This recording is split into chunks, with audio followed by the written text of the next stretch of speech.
জীবনে ভালো সময়ও আসবে, খারাপ সময়ও আসবে। কিন্তু আপনার মাথায় এটা ঢোকাতে হবে যে ভালোটা কেন আসলো আর খারাপটা কেন আসলো। হ্যাঁ, সবসময় তো একরকম থাকে না, সবার জীবনে এরকম আছে, এরকম হয়েই থাকে। যখন আপনার খুব দুঃখ হবে, কষ্ট হবে, বিপদ আসবে, তখন আপনি ভাববেন যে কি করে এটা শক্ত হাতে মোকাবেলা করা যায় নিজের মধ্যে। তখন মোকাবেলা করবেন, যখন এটা পার হয়ে যাবেন তখন আপনি নিজে ব্রেন খাটাবেন যে কেন এই বিপদটা আসলো, এই বিপদ থেকে আমি কি শিখলাম, কি হলো, কেন হলো।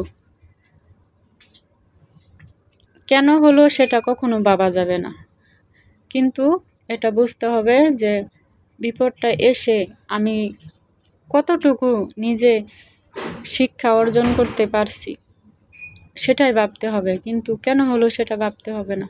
কারণ বিপদ আসবেই আমাদেরকে মজবুত করার জন্য। এজন্য কখনো বিপদ আসলে ভেঙে পড়বেন না।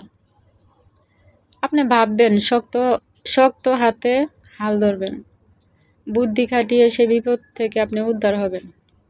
কিন্তু যখন চলে যাবে তখন অবশ্যই খেয়াল করবেন যে আপনি কোন বিপদ, কেন হলো বিপদটা, তখন ওখান থেকে সতর্ক হয়ে যাবেন। আর সবসময় ভাববেন যে বিপদ আমাদের জন্য আসে শক্ত হওয়ার জন্য, শিক্ষা অর্জন করার জন্য, শিখার জন্য।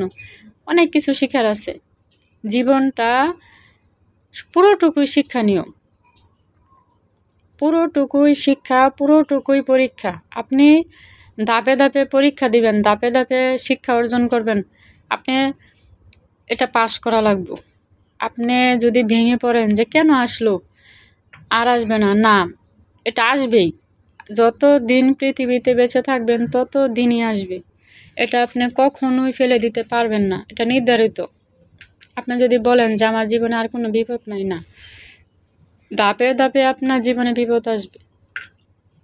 আপনি শক্ত হাতে মোকাবেলা করবেন আর শিখবেন সবটুকু, যতটুকু আপনি যেখান থেকেই কষ্ট পাবেন, যেখান থেকে আপনি দুর্বল হবেন, যেখান থেকে আপনি বিপদে পড়বেন, সেখান থেকেই শিখবেন।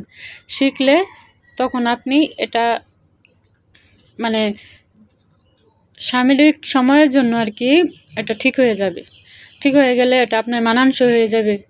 আর যদি হঠাৎ করে আপনি পান তাহলে এটা বেশি আপনার মাথায় বোঝা হয়ে যাবে, ডিপ্রেশনের কারণ হবে। এই জন্য কখনো ভেঙে পড়বেন না, এটা নিজের মধ্যে ভাববেন যে এটা হবেই, এটা আসবেই, কিছুই করার নাই। তাই শক্ত হাতে মোকাবেলা করতে হবে, শিক্ষা অর্জন করতে হবে সেখান থেকে।